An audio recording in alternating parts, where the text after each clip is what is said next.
নমস্কার বন্ধুরা, আজকের রেসিপি হচ্ছে সাবুর পায়েস। সাবুর পায়েস করার জন্য আমি সাবু নিয়ে নিয়েছি 100 গ্রাম। ভালো করে ধুয়ে জল ঝরিয়ে রেখেছি, 2 ঘন্টার মতন ভিজিয়ে রেখেছি। সাবুটা আমার ভালোভাবে ভিজে গেছে। দুধ নিয়ে নিয়েছি, দুধটা জাল দিয়ে রেখেছি। 1 লিটার দুধ নিয়েছি। দেখুন দুধটা জাল দিয়েছি কি সুন্দর। দুধের উপরে ঘন করে আমি জাল দিয়ে রেখেছি দুধটা। দুধের উপরে কি সুন্দর মাখন উঠেছে। কাজু কিশমিশ, অল্প মাখন আর ঘি। কড়াইটা আমার গরম হয়ে গেছে, কড়াই বসিয়ে দিয়েছি। এবার কড়াইতে ঘি দিয়ে দেবো।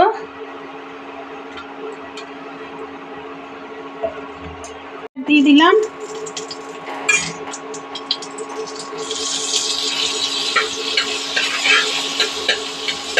এবার ঘি দিয়ে বাটার দিয়ে কাজু বাদাম আর কিশমিশগুলি হালকা করে ভেজে নেব।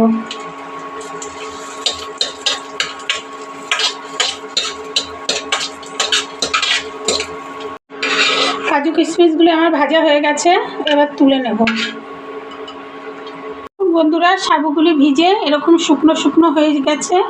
এবার আমি সাবুগুলিকে ভেজে নেব।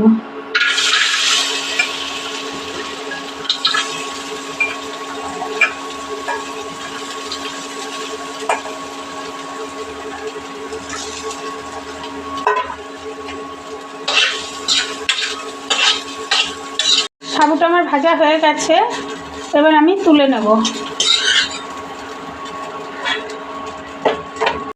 এবার কড়াইতে দুধ দিয়ে দেবো। দুধ আমি আগে থেকে জাল দিয়ে রেখেছি, আবার জাল দিয়ে নেব।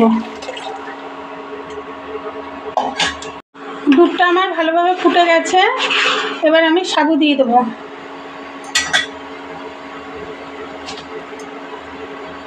সাবু দিয়ে খুব ঘন ঘন নাড়তে হবে, নাহলে নিচে লেগে যাওয়ার ভয় থাকবে। সাবু দিয়ে এরকমভাবে নাড়তেই থাকতে হবে, নাহলে নিচে লেগে যাবে। পায়েসটা আমার হয়ে এসছে, এখন চিনি দিয়ে দেবো।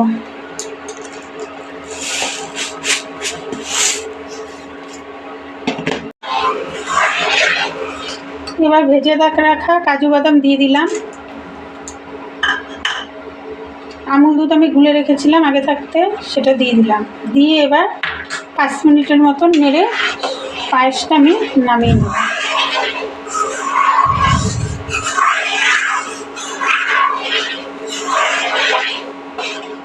দুটো এলাচ আমি ফাটিয়ে রেখেছিলাম, এবার দিয়ে দেবো।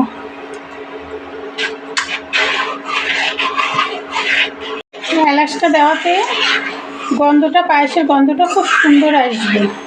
আর ঘি আর মাখন দিয়ে কাজু বাদাম কিশমিশটা ভেজে নিয়েছি। ঘিটাও সাবুটাও আমি ভালো করে সুন্দর করে ভেজে নিয়েছি।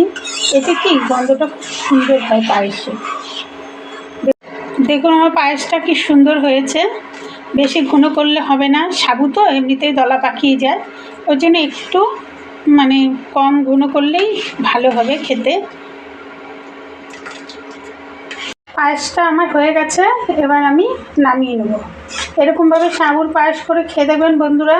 যদি ভালো লাগে আমার সাবুর পায়েসের রেসিপিটা, তাহলে একটা লাইক, কমেন্ট, শেয়ার করে দেবেন। ধন্যবাদ।